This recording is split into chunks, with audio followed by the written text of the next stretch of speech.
ఈరోజు పాలినోమియల్స్ గురించి చెప్పాలనుకుంటున్నాను. పాలినోమియల్స్ నెంబర్ ఆఫ్ టర్మ్స్ మీద బేస్ చేసుకుని ఉండేది.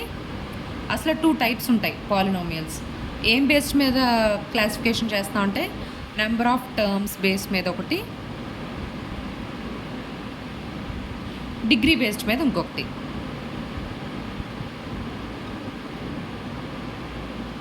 నెంబర్ ఆఫ్ టర్మ్స్ బేస్ మీదది monomial, binomial, trinomial.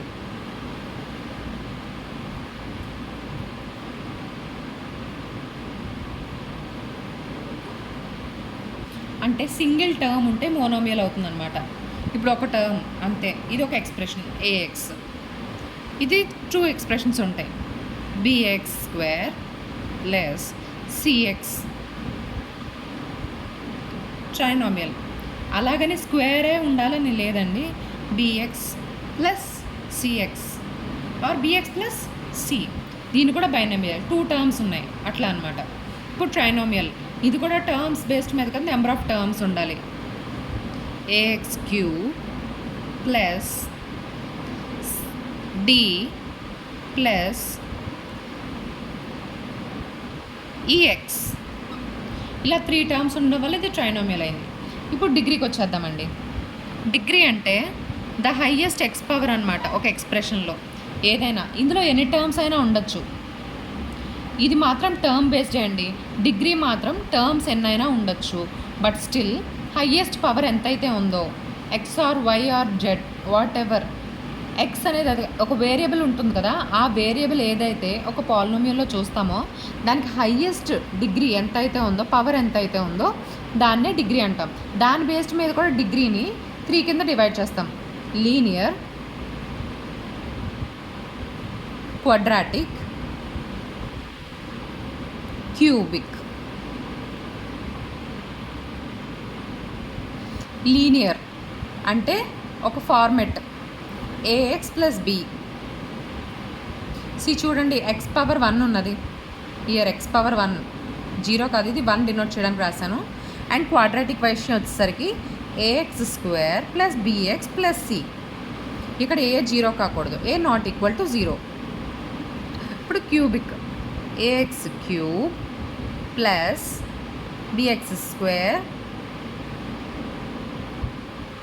Number of terms అక్కలేదు, కొన్ని బిఎక్స్ పెట్టినా ఇక్కడ క్యూబ్ ఆల్రెడీ పవర్ అయిపోయింది మనకి, సో బిఎక్స్ ప్లస్ సి ఇట్లా. ఇయర్ మళ్ళీ ఏ జీరో కాకూడదు. డిగ్రీ దేనికైతే ఉంటుందో, డిగ్రీ ఏ అయితే హయ్యర్ ఉన్నది అని అనుకున్నామో దాని యొక్క కోఫిషియంట్ జీరో కాకూడదు. అంటే ఆ టర్మ్ ఎగ్జిస్ట్ అవ్వాలి. సింపుల్గా డినోషన్కి మాత్రమే అది ఇలా 0 × ఎక్స్ క్యూబ్ పెట్టి మనం కావాల్సినంత పవర్ అయిపోతుంది కదా అప్పుడు. సో హియర్ కూడా ఏ జీరో అవ్వకూడదు. So this is cubic. ఇప్పుడు కేసెస్ చూసాం కదా, టర్మ్స్ బేస్డ్ మీద, డిగ్రీ బేస్డ్ మీద టైప్ ఆఫ్ పాలినోమియల్స్ చూసాం. ఇట్లా పాలినోమియల్స్ గురించి తెలుసుకున్నప్పుడు మీకు ప్రత్యేకంగా జీరో ఆఫ్ ద పాలినోమియల్ గురించి చెప్పాలనుకుంటున్నాను. Zero of the polynomial.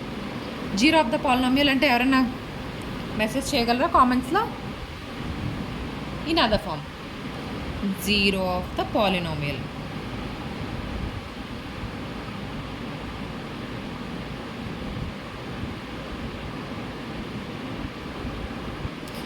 For suppose ఇప్పుడు ఒక ఎక్స్ప్రెషన్ తీసుకుందాం.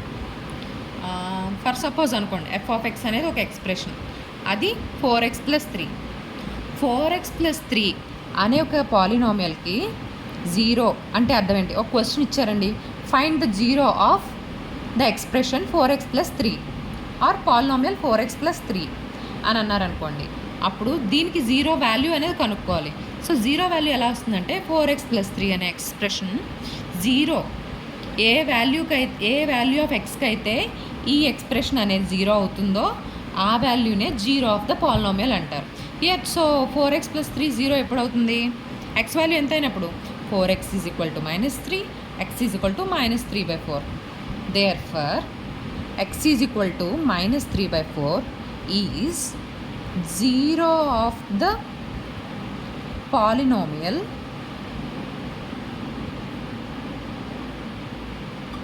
4x + 3. ఇంకా ఫర్దర్ ఎగ్జాంపుల్స్ నెక్స్ట్ వీడియోలో చెప్తానండి. Thank you.